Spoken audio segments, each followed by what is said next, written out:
අපිට යමක් තේරෙන කාලේ ඉඳන් අපේ ජීවිත වැඩි කාලයක් ගෙවුනේ කොහෙද?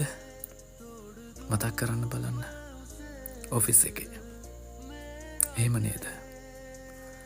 දැන් ඔයාට ඔයාගේ ඔෆිස් එක මතක් වෙනවා ඇති. ඒ කියන්නේ මහා අප්‍රසන්න ගතියක් හරි අමුතු චිල් එකක් හරි දැනෙනවා ඇති. මේකේ ඉන්නේ කවුද ඉතින්? අපිමනේ. ලොකු ඉන්නවා, පොඩ්ඩෝ ඉන්නවා. මෙයාලගේ ක්‍රියා කලාපය අනුව තමයි මම අර කලින් කියපු මොනවා හරි හැඟීමක් අපිට දැනෙන්නේ. මම හිතන්නේ මෙහෙමයි.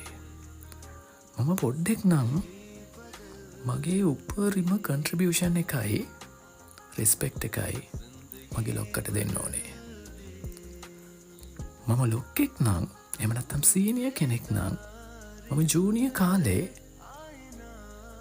මම ආස කරපු සීනියර් කෙනෙක් ඉන්නව නේද? අන්න එයා වෙන්න ඕනේ. හැබැයි අපි දෙන්න හොඳ යාළුවොත් වෙන්න ඕනේ. අනේ එහෙම වුණොත් අපිට ඔෆිස් වල බෙරි වෙච්ච මූණු හොයාගන්න නම් බැරි වෙයි. good luck. कुछ भी कहे